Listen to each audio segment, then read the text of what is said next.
NAFTA podcast. Sometimes may be good, sometimes may be shit.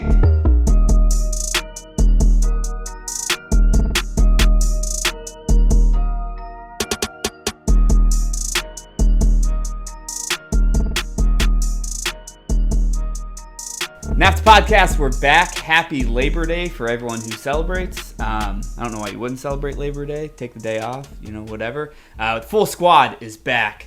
So you know that we're ecstatic to have Nick back in the fold. Dylan's in, Nick's in, Michael's in.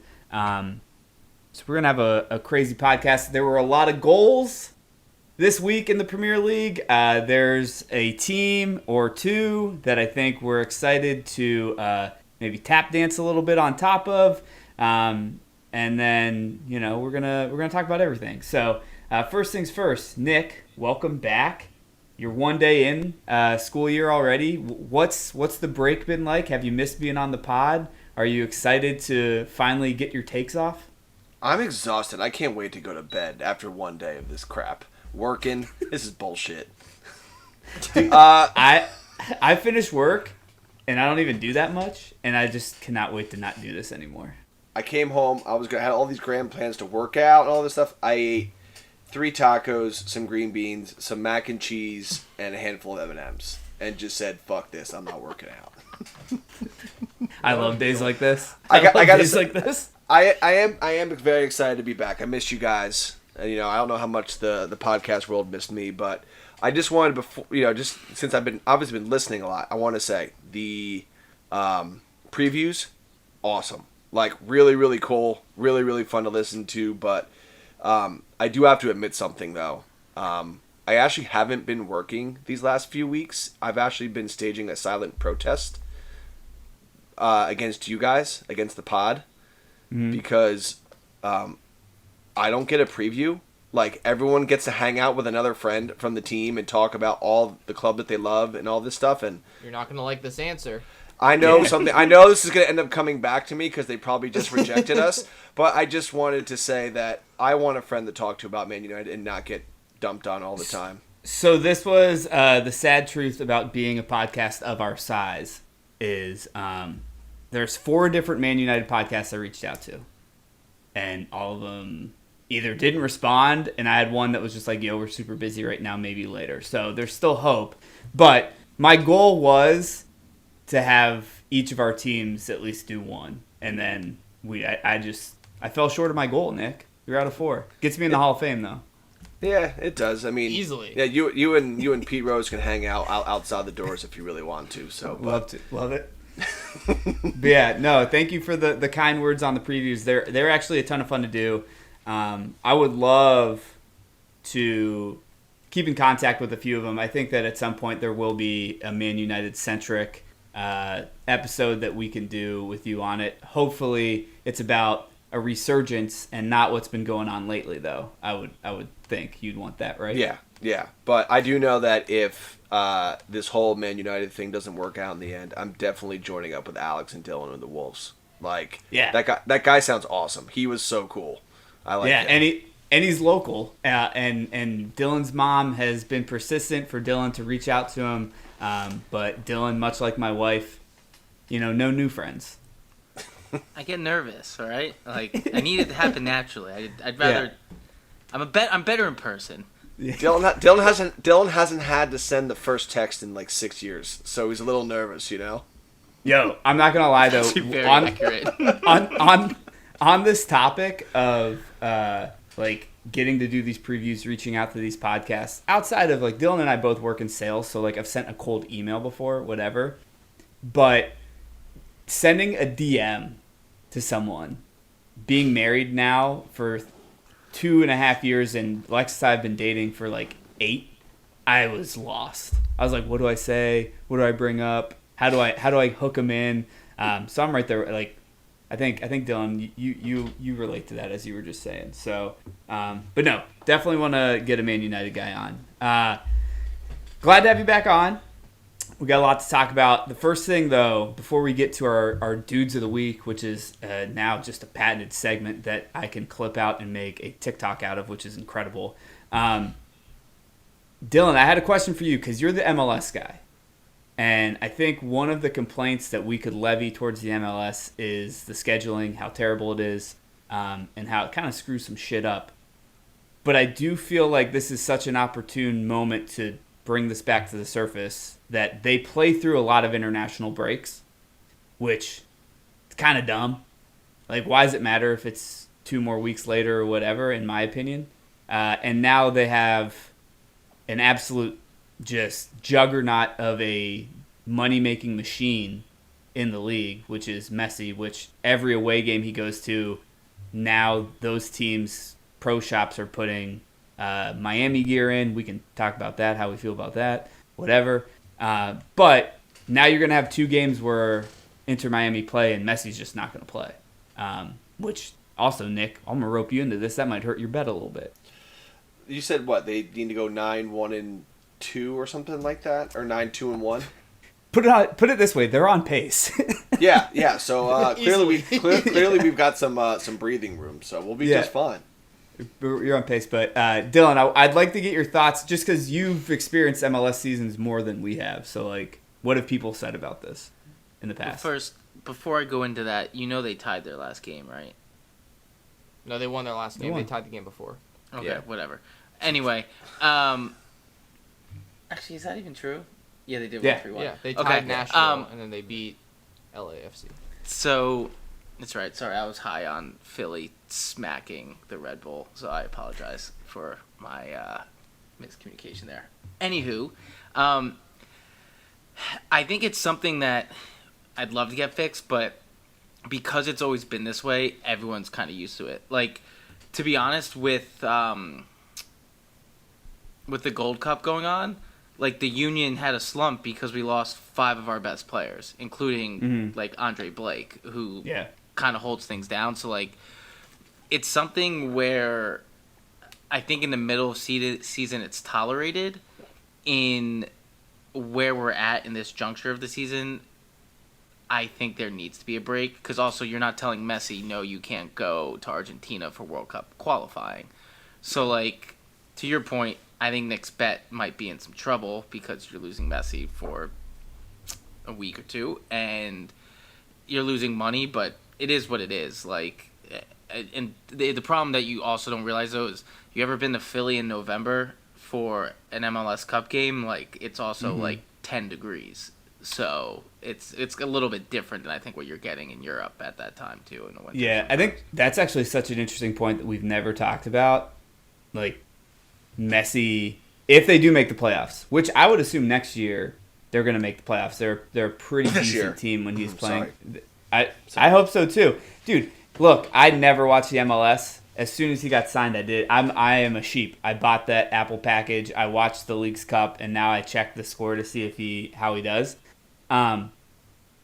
Just imagine him playing a game at, like, New England in November, and it's turf and there's snow on the ground. Like, that's just not going to fly, right? Like, well, 1, he won't play on turf, so you're already out. And 2, yes, the snow on the ground's not going to help either, because it's also not like a dusting. It's a lot of snow. Yeah. Like, wait, is that an actual thing? Like, he really won't play on turf? Yeah, because you don't want to pretend. There's more. I think, what is it? There's more, like, ACL injuries, or, like, that's the research or something. Oh, yeah, but I didn't know that was, like, he's not going to play on turf. No, that's, like, actually a thing. My guy's out. That's funny. That's so funny. I guess. How do you guys feel about the other teams stocking Inter Miami stuff? Don't they? Isn't there revenue sharing between the league? Probably. The league? So aren't they just trying? I'm more talking about, like, I figured Nick would come in here very old school. I don't want any of that other team shit in my stadium type stuff. I don't know. No, it just makes it easier for me to buy my Halloween costume if I go to a Rebels game. True. Very true. All right, MLS talk over. Wait till next year. Hank and Dylan starting the MLS pod back again. Let's get into our dudes of the week. We're going to do it snake style since we got all 4 of us. Let's go Nick, Michael, Dylan, John, and then back, obviously. Nick, are you excited to do your first dude of the week? Dude, I couldn't. I was so excited. I can't put my words together. I'm very pumped up. Mostly because I can't wait for the first time I open my mouth after the third one, and Michael freaks out that I might say a fourth name. Well, it'll be very interesting. It'll be interesting for us to keep you in this format because they do tend to be the guy's name and then a quick fact, and then we move on. So I hope you're up for the challenge. Nick doesn't know what short form is. Yeah, I know. Dude, I teach a class where you have to write. It's essay writing. My guy was pissed when it was only 140 characters on Twitter. So that's why I don't tweet. That's why I don't tweet. Nick, lead us off here. Anthony Alanga, get some golden time, big dub, and put some people on the spin cycle despite along with scoring the goal. Love it. Also, big win against a team that this pod loves. Michael, first round pick. Ferguson for Brighton. 18-year-old Big time. getting a hat trick. Big time. Pretty unbelievable. Crazy. I also had Alanga, but I knew that he was going to get taken. So. Big time. Dylan, first round dude of the week. Cameron Archer. Guy's kind of a stud. Technically, he should have had 2 goals. Because, even though it hit the post, that shot was filthy, and he just was so smart to use Pickford's back. And he's the type of striker I wish the Wolves had, that type of thing. He makes Sheffield a little bit more dangerous, where I'm thinking twice if they actually could have that spark to keep him up. Love it. All right, since I got back-to-back picks, I'll do the duo that should be shouted out here. I'm going to get this wrong, and Michael's going to correct me, but I'm going to take my pick on which center back it was. I thought it was Gabriel, who stayed or got our man offside for the win at Arsenal, and obviously Declan Rice for the game-winning goal. Nick, this is no shout to you. I'm not trying to twist the knife. Because that result happened, I did hit a parlay that was pretty big. Unfortunately, I did not mention the parlay on pod, so therefore it does not really count. But nope. that allowed me to get a pretty big dub in my first week of betting, which, when I put my phone down, still 1-1. I texted you guys. I said, betting stinks. Next thing I knew, I checked later, and I saw they won 3-1. I said, betting's amazing. So I'm back in. I thought this was supposed to be short-winded. Dylan, second round pick. Who you got? Well, considering that my list of 5 people was already taken, Matt Turner on his first Premier League shutout. Yeah, that's a great one, big time. Michael, going back to Brighton, sold Caicedo, sold McAllister, throw in Billy Gilmore. He's an absolute monster in the DM position for them. Absolutely, best run club in the Premier League. Some are saying. Nick, back-to-back picks, round 2, round 3. Who you got? Jared Bowen. Can the man get a call-up, please? Yeah. Dude, just lighting it up. Great call. And then, how outside the box am I allowed to go / with the definition of football? I had the entire Spanish women's national team on mine once, so. All right, cool. Coach Prime. I'm all fucking in on Colorado this year. Let's go. I love it. I actually do love that one. Big Coach Prime guy. Our dad hates it. Michael, who you got? I know Son got a hat trick, but shouts out to Manor Solomon on the left side. Son had to go up top to play Richarlison's position because he can't play it well enough. Manor Solomon taking the Son position. I think he got 2 assists. He was unbelievable, though. Very good. Yeah, very good. Dylan? I will do, I think, in the first time of Dude of the Week history, put him on the board again. James Madison. Guy's a stud. Electric to watch. Double dip. First 2-time Dude of the Week recipient. My last one. Keep track of these so we know, how many times somebody gets Dude of the Week. Is it going to be like an award? We need a Dude of the Year. I'm keeping track of it. Don't worry. There will be a graphic at one point. Wow. My last guy, out of nowhere, a team that really needs a boost, a guy that I was never allowed to root for until now, 18 years later, the greatest comeback since LeBron going home. The reason I'm wearing the Sevilla jersey. Welcome back, Sergio Ramos, to Sevilla. I'm buying the kit. The white one's sick this year. They have not gotten a point out of 3 games yet. They look like dog shit. But I can finally root for Sergio Ramos outside of the time that he dislocated Mo Salah's arm and they were unable to win a Champions League. So, Michael, I got you covered there. Yeah, enjoy the red cards. Hey, you can't get worse than last. And that's where Sevilla are right now. So, I'm cool I'm not with going to finish there, but whatever. I will say, honorable mention, he's got to earn it at some point. Or I think he might have in a prior week with Big Ange. What the fuck? What a guy.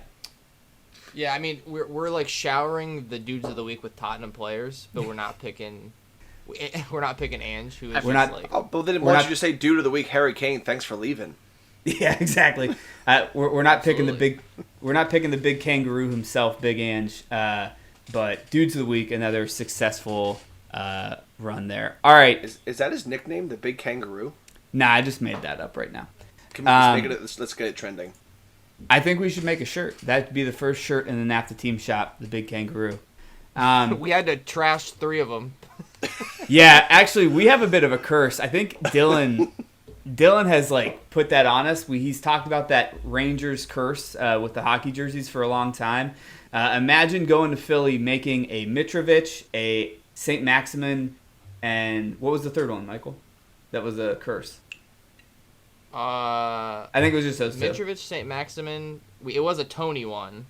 That's Yes. tough. That's tough. Yeah. But that was after the fact too, so we knew beat. going in. Tough beat. Yeah. We should have done a slot machine with his face coming up and then like coins coming out or something. That'd have been. Man, we always think of the best ideas after. Yeah, the jackpot Tony. All right, let's dive into this week. Like I said, a ton of goals, a lot of good results, and a lot of games to run through. We're going to give you the quick 7 and then the 3 big ones that we want to talk a little bit more on. The week opened up with Luton Town and West Ham. West Ham 2, Luton Town 1. Jared Bowen, dude of the week. First goal in the 37th minute, opened it up with Paquetá as a assister there. And then Kurt Zuma with a goal in the 85th minute, kicked it harder than he did his cat. 2-0 up for West Ham. Michael is throwing up a VAR sign. Luton Town gets one back at the end. Luton, this was their first home game. They did play pretty well, but I was sweating this one out because I needed 2+ goals in a West Ham win for sure. Another game I betted on, Sheffield United 2, Everton 2.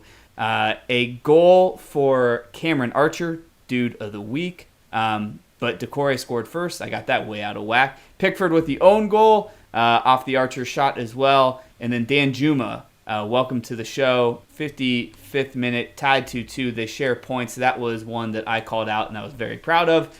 Brentford 2, Bournemouth 2. Matthias Jensen in the 7th. Gives Brentford the lead. Solanke tied it up in the 30th for Bournemouth. The next goal was Brooks in the 77th. And then Embuemo scores again for Brentford to share points there. Bournemouth looked good. Brentford, they probably could use Ivan Toney at this point. Burnley 2, Tottenham 5. I hate when I do scores like that, but it just came off my lips that way. Foster opened the scoring for Burnley in the 4th minute. It was tied up by Son in the 18th or the 16th. He then scored in the 63rd, 66th, Romero in the 45th, and Madison in the 54th. Burnley got one back from Brownhill in the 94th, 5-2 Tottenham. Man City 5, Fulham 1. A Alvarez goal in the 31st minute opened the scoring. Tim Ream tied it up in the 33rd. Michael's throwing the VAR sign up again. Ake with a controversial 45th minute goal gave a 2-1 win at the half. Holland then got a second half hat trick, 58th minute, 70th minute, and a 90 plus 5 minute goal there. Palace 3, Wolves 2. A tough one for Dylan. Hwang opened the scoring in the 65th, giving the Wolves a 1-0 lead. Eze in the 78th tied it up. And then, Edward in the 56th actually opened the scoring. I'm struggling today. I apologize. Hwang tied it up in the 65th. Eze gave Palace the lead again in the 78th. And then Edward put them up 3-1 in the 84th. Matthias Cunha with the last goal of the game, 3-2 Palace.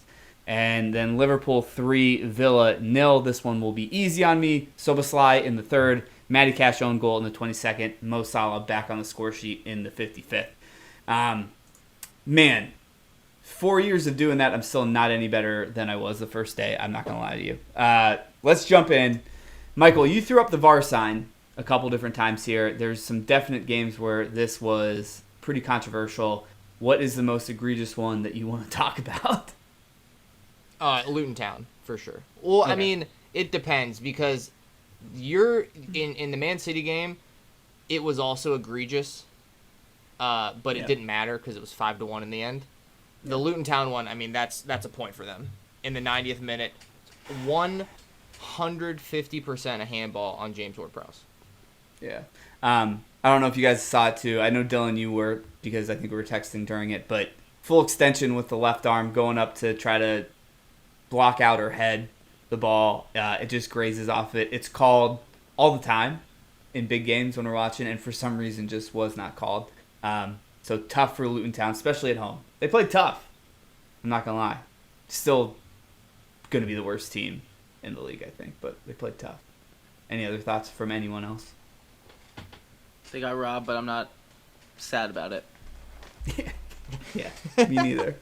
Me neither. Can I just say great full podcast call on the Sheffield United Everton tie. Every single one of us called a draw. Yeah. I gave myself flowers there, but we all had a tie, had a draw there. Dylan. I don't know about you guys, but watching that game at the end with Pickford's save, I was sitting there when that corner went out and there was 2 minutes over what extra time should have been. I was sitting there going, Sheffield United's about to win this game because this is the most Everton thing to ever happen to Everton. Yeah. And then as it happened, I was like, I can't believe that it didn't become an Everton thing. But that, I don't know, that game could have, Sheffield probably should have won that game. Yeah, you guys were ahead of me, and I think Nick texted the group and was like, "Oh my God, Pickford." And I was like, "What? It's tied. They're about to blow the whistle." And then I saw it, and I was like, "Oh Jesus!" Because again, that was the biggest leg of the parlay that I had going that needed to come down. So big win for a draw there. Are we worried about Brentford? Let me open that up real quick. No. Well, we're not worried about them offensively. Yeah. Worried as in relegation battle worried, or just they're not going to be. Yeah. No. Then no.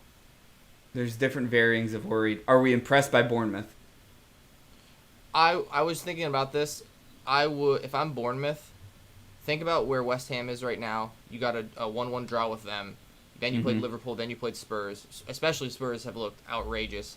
You beat Swansea City in the cup, and then you got a tie with Brentford, which you almost could have won if not a 90-minute winner. I think just relax. Like, if you're worried about Bournemouth, just relax until you start to play Luton, Sheffield, Everton, maybe Wolves. Sorry, Dylan. You're gonna get some good performances. You're gonna get some good points. And Captain America's coming into the squad too. Yeah. There you go. Still, I'm excited for that one. I really want that jersey too. I'm gonna spend a lot of money. This is gonna suck.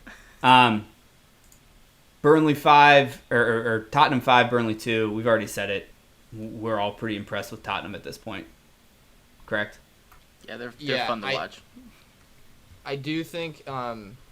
I know you probably also watched this, John, but when you go up in the 4th minute at home, to just be like so vulnerable to give up 5 goals, even if it is against a really good Spurs side, I think they need to like start thinking about some different tactics over there at Burnley. Scored too early. Happens all the time. I guess.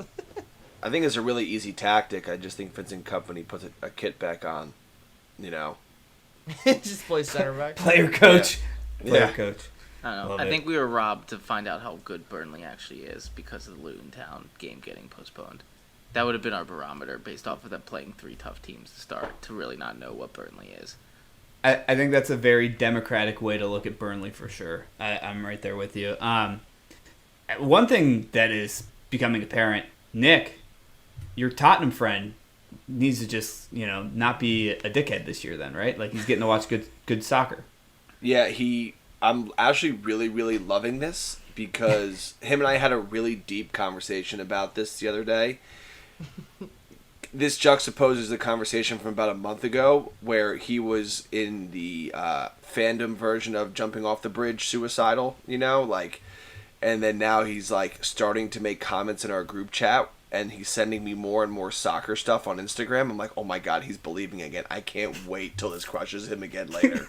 I'm actually really excited for the build up to the letdown. Yeah, I'm just really excited for this to just come crashing down. So I'm just gonna let him have it. I'm gonna let him, say what he wants, and then Spurs are gonna Spurs.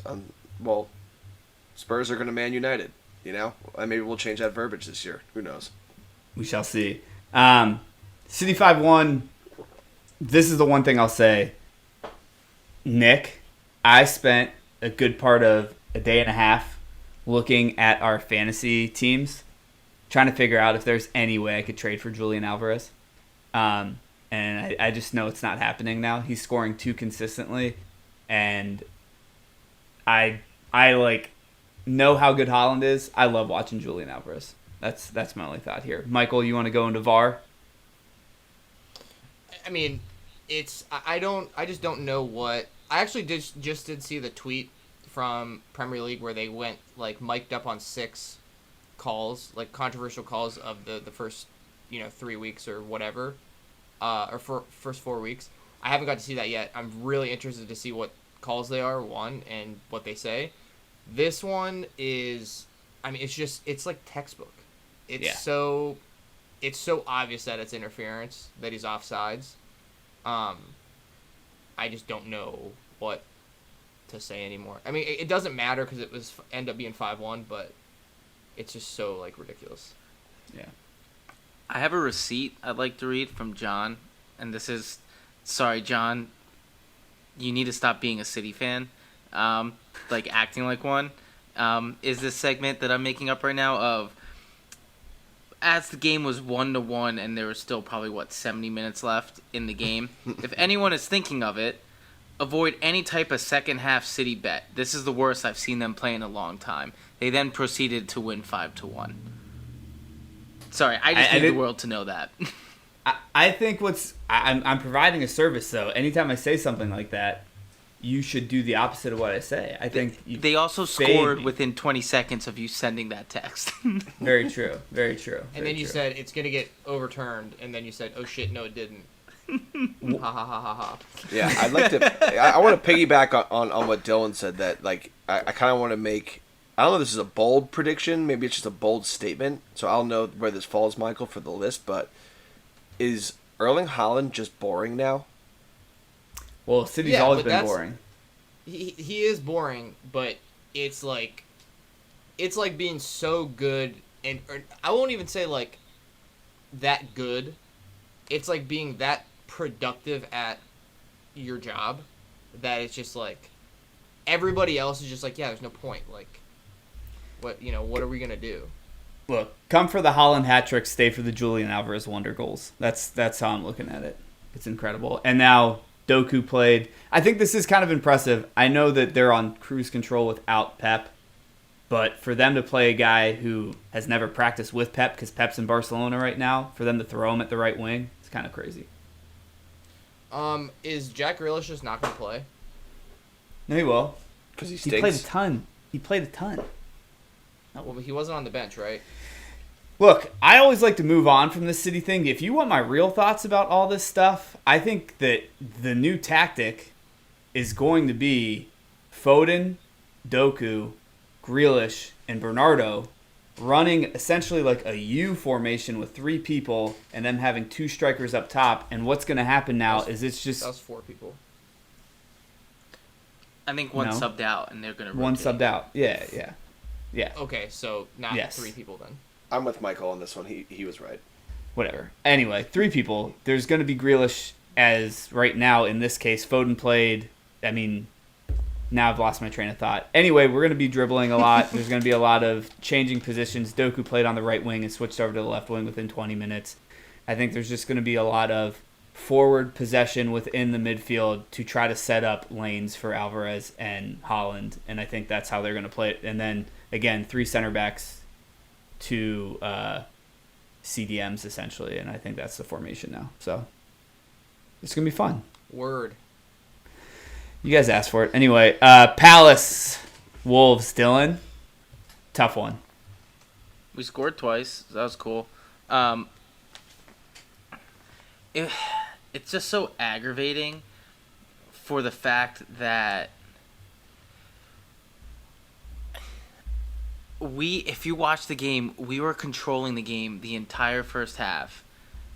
And then our defense, we give up 3 different counter opportunities. So, I don't know. It's just going to be one of those years that if we can continue to score 2 goals every game, I think eventually we'll get enough wins to stay up. So we're going to stay positive right now. We scored 2 goals. You can't win everything on the road. Palace a tough team if you're playing the way you were playing because they are a counter team, I think, with who they got on the wings and whatnot and on the edge.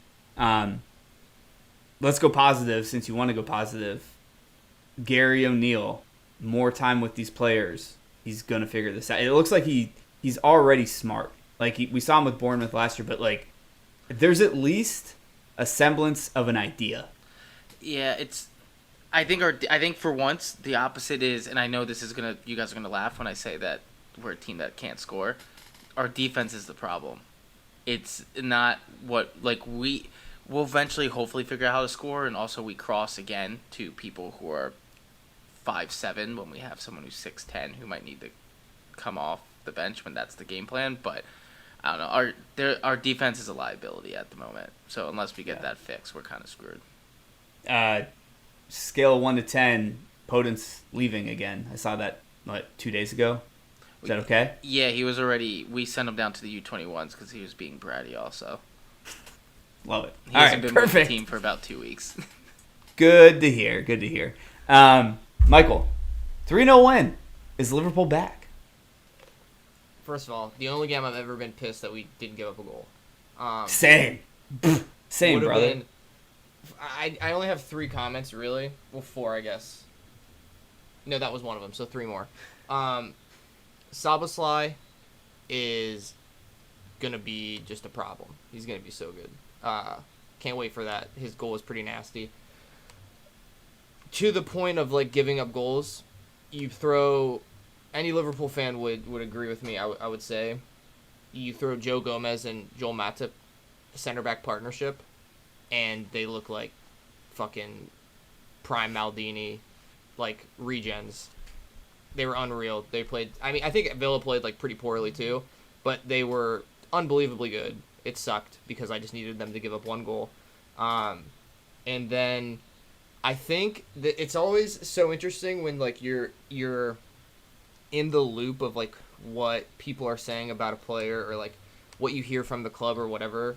And, there was so much talk about how, Klopp isn't happy with Nunez because, he doesn't know English and, he's not understanding, the tactics very well. And I kind of get it because, sometimes he does stuff that you're just kind of, you don't need to be doing that. You don't need to slide to try to get the ball from a guy. It's a ton of effort, ton of energy and stuff like that. I think sheerly because I think he scares defenders and he just runs constantly. You have to get a little bit of okay, I don't want you to do that. Please, just stick to what we're doing. You have to take some of that with the immense positives that he brings because he didn't score a goal, got the assist for Salah, and then hit the post twice or hit the crossbar once in the post once on the Matty Cash own goal. He was fucking everywhere. It was amazing to watch. But then there were times where I watch him, I'm yeah, I could see why that would piss Klopp off. Why he's I don't need you running the guy down in the corner flag when no one is helping you. This is going to be a big time pause comment, but I think he's a stallion that still just isn't broken yet. Pause. I think anyway. if he gets 5% better or more consistent at finishing, it will be mayhem. Yeah, it'll be a problem. With that said, I got 2 questions for you. 1, who's your front 3? It's for sure gonna go with form, but right now it's not close. It's Diaz, Nunez, and Salah. And then, do you know one interesting fact about Jarrell Kwanzaa? He hasn't given up a goal since he's been playing. No, I don't. I don't know anything about him. Saw that name and I was like, I don't know this guy.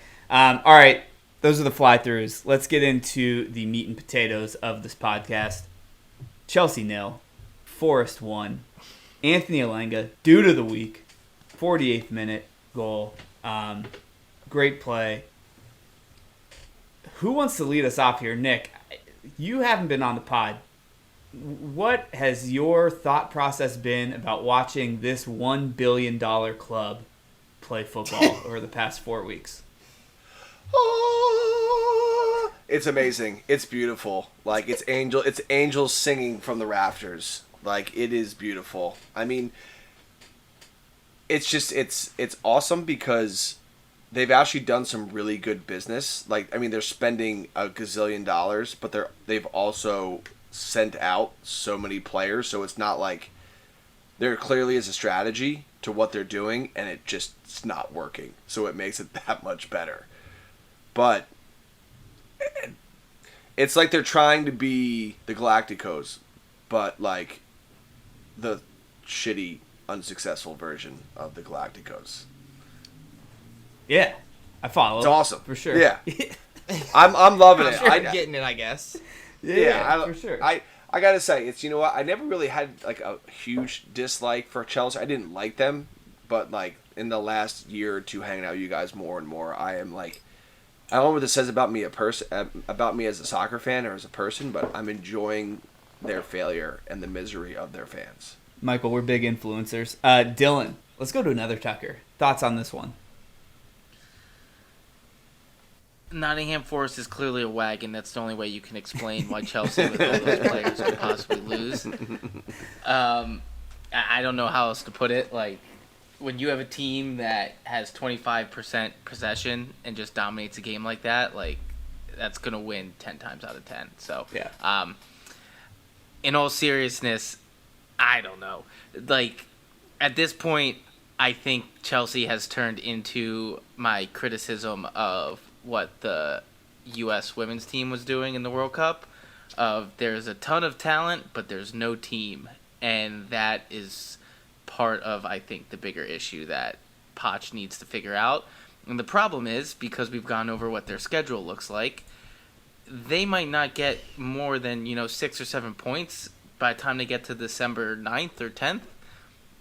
And is Chelsea going to let him actually keep working through that to try and get the team that he wants it to be, or are they just going to fire someone else and the wheels keep going and going and going? So, I don't know. Other than that, that's a good away win for Forest. Yeah. So, big time. I think we kind of all, I mean, I know Michael is the only one that called this, and I'll come to you in a second, Michael. But I do feel like when we did the preview last pod, we all were kind of sitting here being like, Forest is feisty. Forest is a tough out. They're feisty. Michael, before I let you go, I got one quick question that you can answer. I think one of the biggest criticisms Poch always had at Tottenham was very good coach, never gets any money to back him, never gets any players to back him. Has Mauricio Pochettino lost his fastball? First of all, I think there are some teams and some organizations that you cannot overcome. Like, nobody could overcome them. I think Chelsea are in a state of, it doesn't matter who you throw in there, player, coach, whatever, it's going to be a mess. Mm-hmm. At least for right now. And I think they are, in the past, they have been unwilling to suffer through the growing pains of that. And I think you could argue that there were growing pains for that last year. And what did they do this year? They bought a bunch of new people. So now they're just back to growing pains again. I love that if you look at the momentum bar of this game, it is all blue. And then there's just like 3 instances where Nottingham Forest get 3 shots on goal. Chelsea had 21 total shots, 2 on target. They can't finish. They have a bunch of people that play the same position. Their best player is Raheem Sterling, who, when he first got there, was unplayable. And not in the British sense unplayable, where they use it as like a good thing. Like in the American sense, where he's like, you don't know how to get him in the game. Now he's your best player. That's not good. And then to go, I guess, circle back, Steve Cooper, better coach. I mean, it's just Nottingham Forest haven't their last away. They won one away game last year against Southampton. And for me to sit here last week and go, you know what? I think they could actually beat Chelsea away, which they don't win away games. Is more of an indictment on Chelsea than it is Nottingham Forest, who I think are going to be like actually halfway decent this year. Yeah. Before we move on to the next one, interesting fact: Forest went up last year. Were promoted last year. They played 3 games against Chelsea. Chelsea have yet to beat them. 2 draws last year and then a loss this year. And they've signed the same amount of players, I think, in a 2-year span. And clearly, Forrest knows how to sign a bunch of players and get them to play together much better. Yeah, actually, Steve Cooper, perfect manager for. I think I did the. It was 4. I think I did the math. I think it was 40 signings or 41 signings in basically 12 months. Insane. Unheard of. And one of those signings, first of all, Callum Hudson-Odoi going over there from Chelsea, and then also Divock Origi making the Premier League return at Nottingham Forest. Can't wait for that. He better start against Everton, because you know how that goes down. Oh, he will. I guarantee Steve Cooper's like, all the tactics in my brain, he's like, yeah, you just score goals against Everton, don't you? Okay, go in there. Yeah. All right, Brighton 3, Newcastle 1. Big dunk with the hat trick, 27th minute, 65th, and 70th. Callum Wilson with the lone goal for Newcastle. Again, I want to ask this: are we worried about Newcastle low-key not getting into top 4 again this year? Are we overly impressed with Brighton? Is this just early season woes? And then I do want to ask too: 2 goals against Villa and not much good playing time for Alexander Isak since. I know it's only 4 games, but these are the games that we get to talk about. So, Michael, let's start off with you. What are your thoughts on this one? First of all, the glass half full here for Newcastle. You played Aston Villa, you played Liverpool, you played City, and you played Brighton. Arguably, like, 8 of the best teams in the league. You did have a home game in there that you probably should have absolutely won against 10 men, but you didn't. So, tough. Their biggest... First of all, Nick Pope looks horrible. Mm-hmm. He's looked horrible a couple games now. Their biggest thing was that defense, that back 5. That back 5 does not look good. They look like they're kind of complacent. And, again, I don't think this is so much Newcastle's fault, but genuinely anybody, if Brighton are working that day, you could just get absolutely smoked. So I think this is more of a Brighton are actually good, and Brighton could legitimately get into the top 4 this year. Mm-hmm. And not so much Newcastle like are miles worse than they were. If they start losing to the mid-table teams, though, then you can have that conversation. Yeah. Dylan, what are your thoughts here? I think I'm worried if I'm Newcastle, because I think the last week has been hell for the Toon Army. You blow a lead to a 10-man team. You get drawn to the group of death. So now you can't even say you want to focus on Champions League, but most likely I'd say, especially how they're playing, they're looking like they should come in last in that part of the group. And then they get spanked by Brighton, a team that I would say is on their playing field that is competing to try and shake up to get into the top 4, but even that just get a Europa spot next year. So I think, I'm sure to Michael's point, they'll end up being fine, but I think they looked tired out there, and they still haven't even gone into Champions League. And I mean, I know I said this all the time about West Ham last year, but it kind of held true. It was like you're finally getting in to focus on two two competitions when not being there for a while. Like, I don't know. I'm not gonna say hit the panic button, but I'd have cause for concern as they maneuver through the season right now. I don't think you're wrong. I actually think, and Nick, I'll go to you right after this, but like, I remember when City got into the Champions League for the first time, we basically took a pistol whipping, like right away in there because we tried so hard to get there, and once we were there, I think Monaco might have beat us like 5-2 in the group. With Mbappe too, I think, right? Well, that was even further back, but there was a few games in that 2013 season. I think it was the first time in the Champions League where you could just tell like you exhausted yourself just to get here. And who's to say we're going to see this group of death? I'm pumped about that group. All those games are going to be sick, but I could kind of see your theory here, Dylan, being true.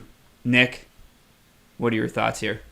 Yeah, I look at this game. I was looking at our table, obviously, with when we had our transfer deadline given to us, where I have them 5th and Brighton 6th. I think long term how they fare, both teams fare in Europe, is going to be super important to their success in the table, because I think Newcastle has better depth to survive this compared to Brighton, but I also think that Newcastle will finish 4th, and they will not. Europe won't actually be. I think it would be worse for them to actually finish 3rd. They might as well just finish 4th, and not have to deal with, because they could go win Europa League. Yeah. You're not going to win the Champions League, so you might as well just drop yourself out. But Brighton on any given day is absolutely electric and could literally beat anybody. Where Newcastle, maybe it's fatigue or who knows what, but I think they're going to be just fine. Beginning of the season, shorter off season, a little bit. I think it'll be interesting to see. But I think they're both definitely top 6 teams. They're both in Europe again next year, not even a question. I think for me, before I go back to Michael, there's 2 things I want to ask. One statement, one question. I think if you're Newcastle and you saw Brighton, you saw Liverpool, and you saw City in a row, you're hoping you would have got a point. I think that just didn't happen. I think that's something to be kind of like, what the hell? But Michael, I think you want to talk about Brighton. To Nick's point about Newcastle, my only concern about Brighton in Europe is their depth too. It's going to be interesting to see once they have to play in the Carabao Cup, in the FA Cup, and the Europa League. Adam Lallana, James Milner getting a lot of minutes. I mean, you watched that firsthand yourself last year. Like, that's going to be my concern with them too. What are your thoughts? So I'm taking Milner or Lallana over Longstaff or Lascelles.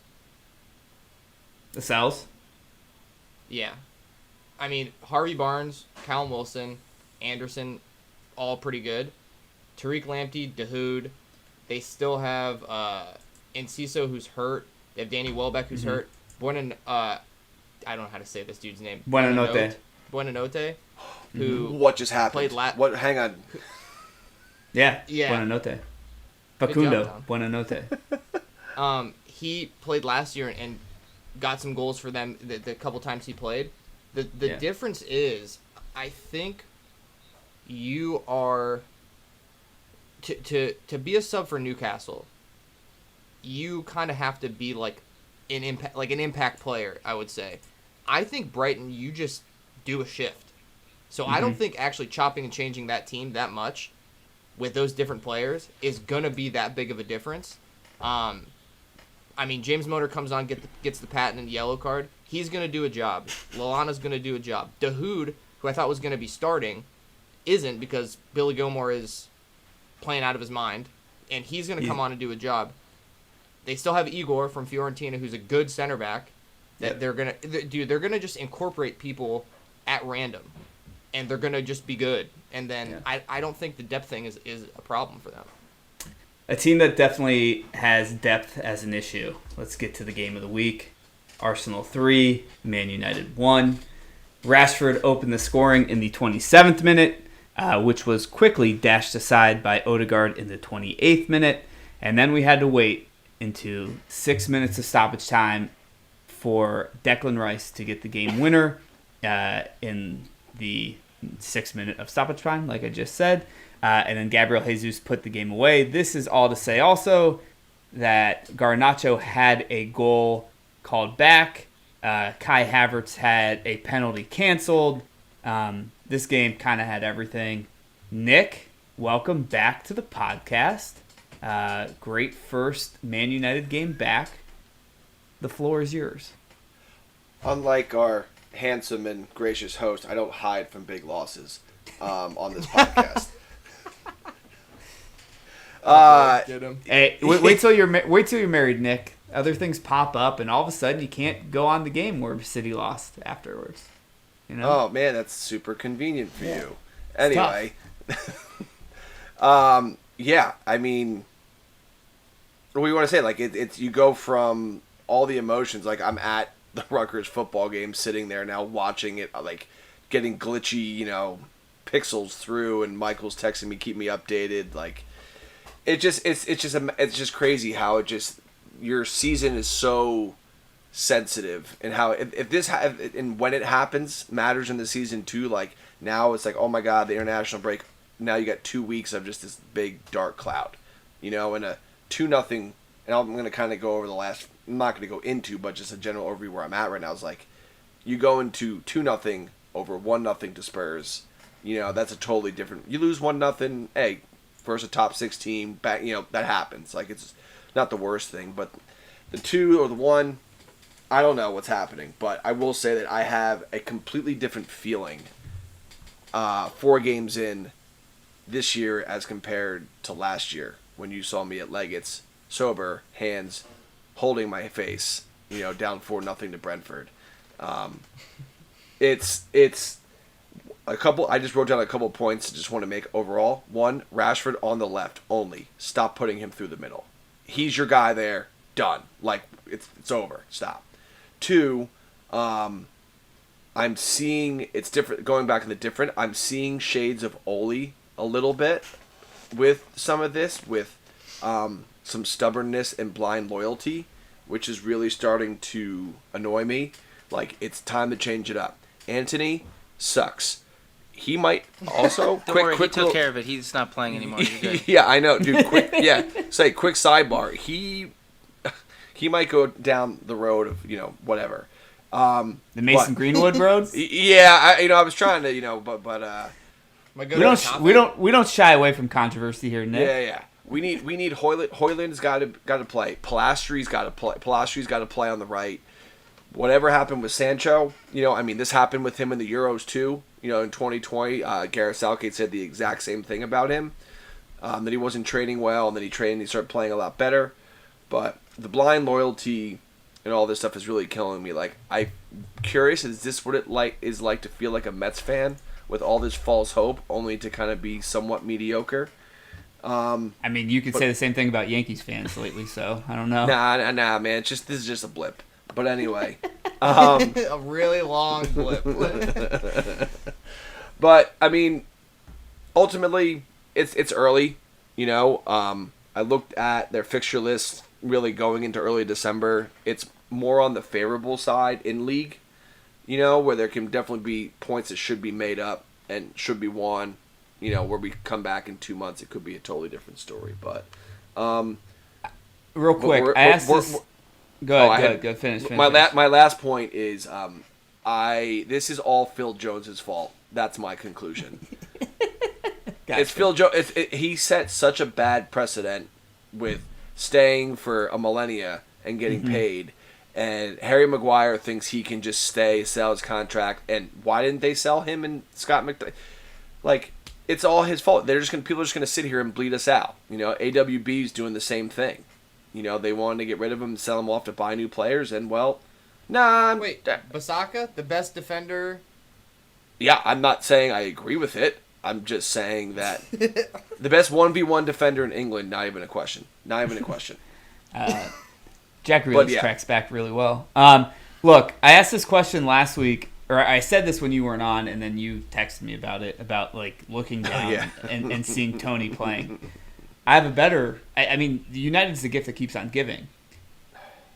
There couldn't have been a world that you lived in that you would turn a United game on and see the center back pairing of Harry Maguire and Johnny Evans, the Leicester All-Stars, together on the field in United jerseys, right? Like this is just. Were they paired? Did they ever play together at Leicester? Oh yeah, I looked into it.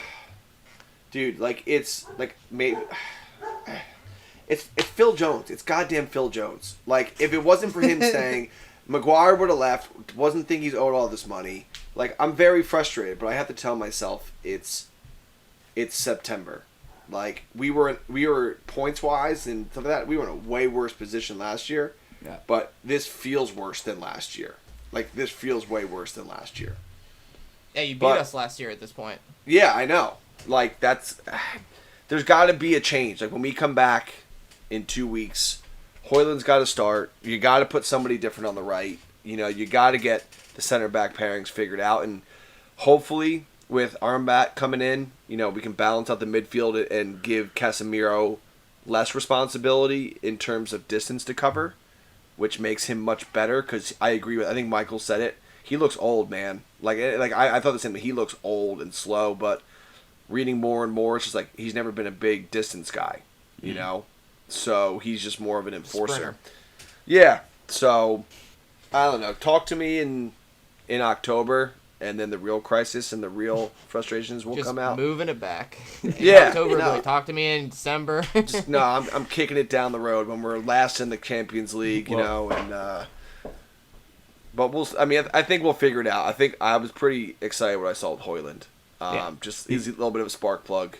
He looked like a difference maker. Luckily, Nick, we get to talk to you every week, pretty much moving forward here. Dylan, any insights before I give it to Michael? Where I'm assuming we might get the VAR rant of the week. I won't touch the VAR part of it. Outside of that, I think it's a game that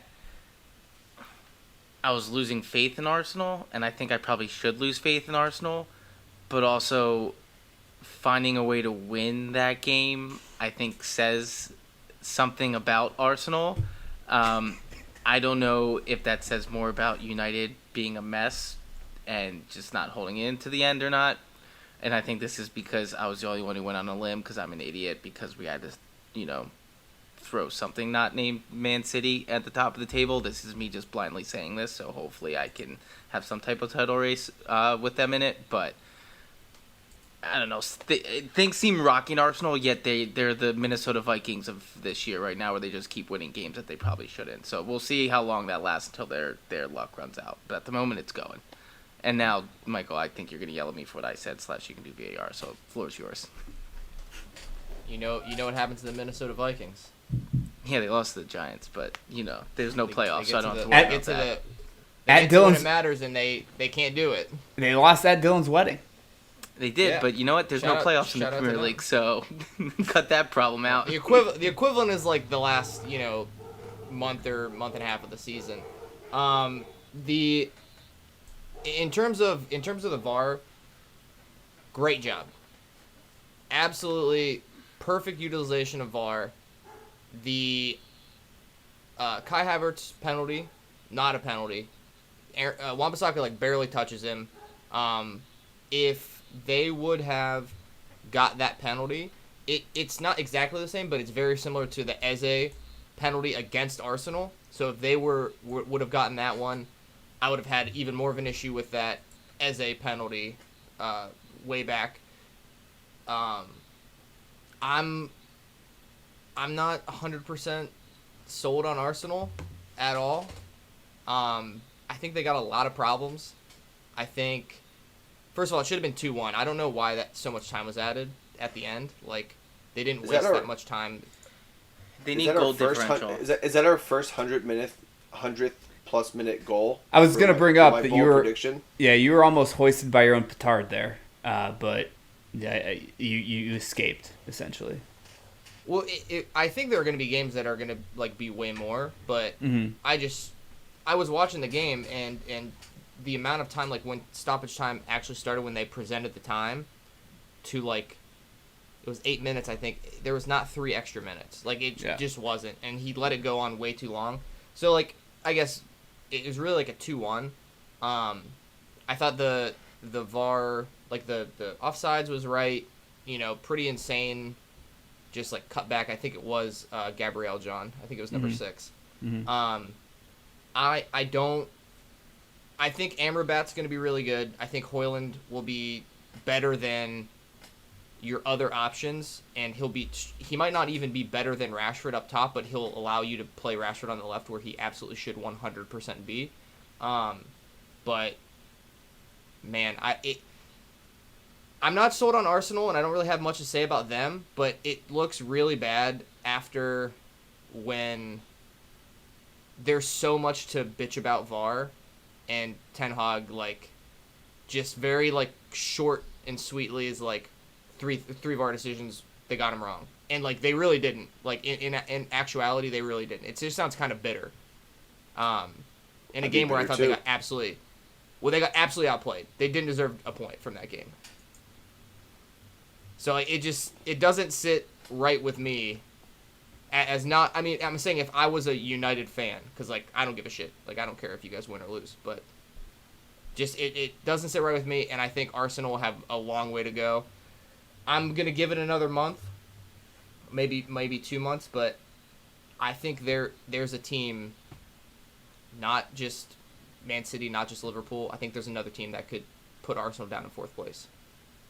And I'm not willing to say it yet. Does it start and end with the same letter? Yes. So we'll see, but I thought it was a sick game.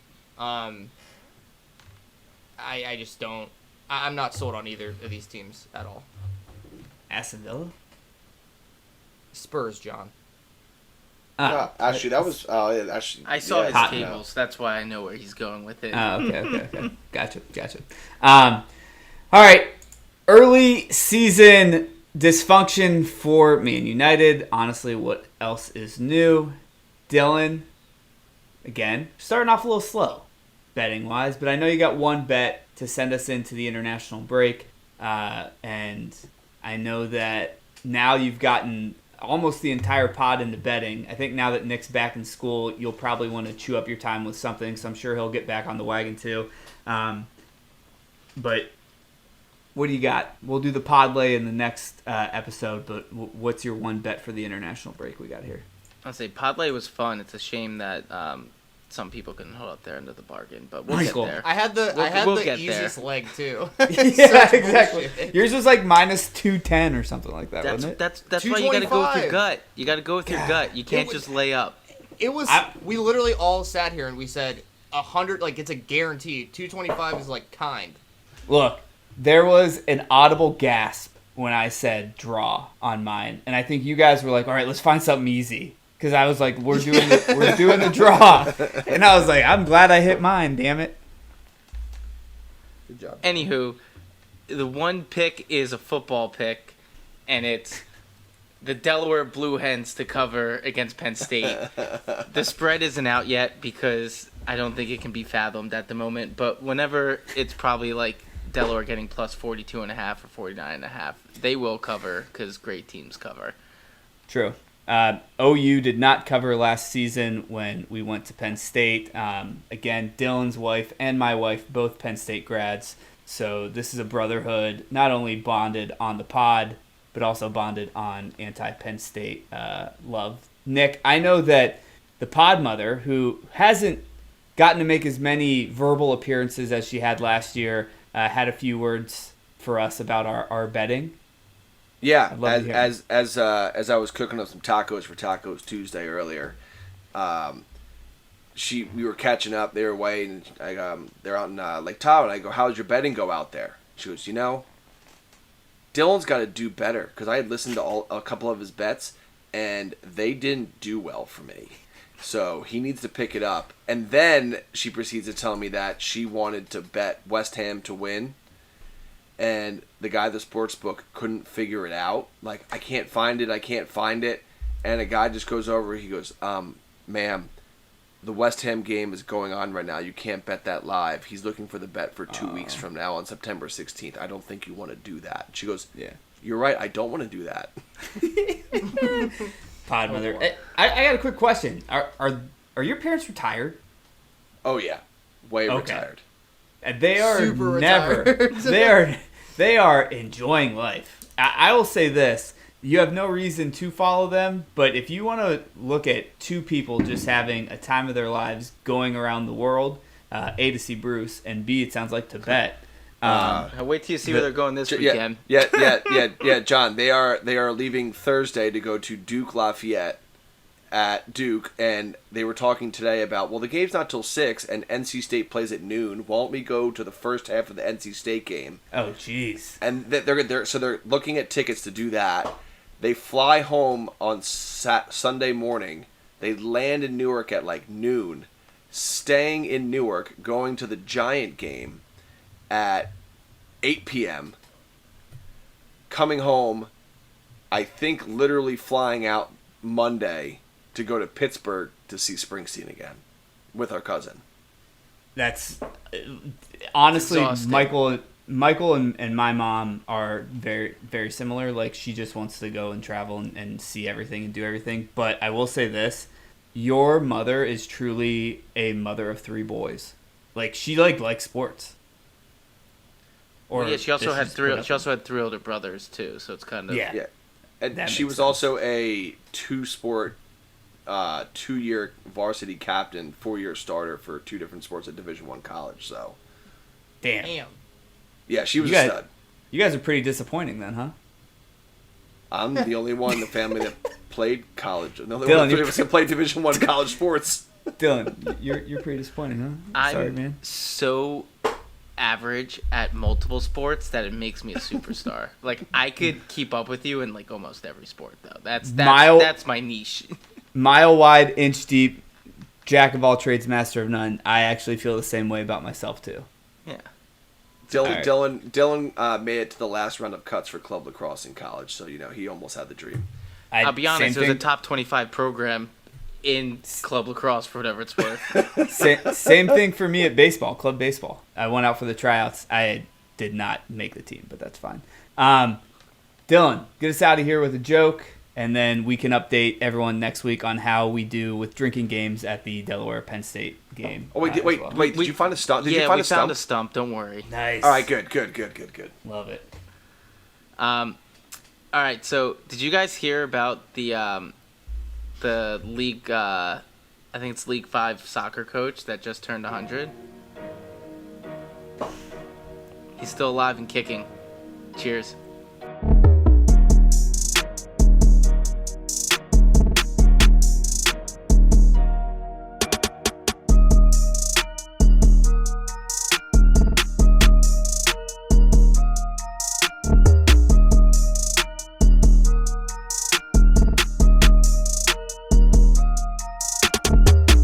The NAFTA podcast.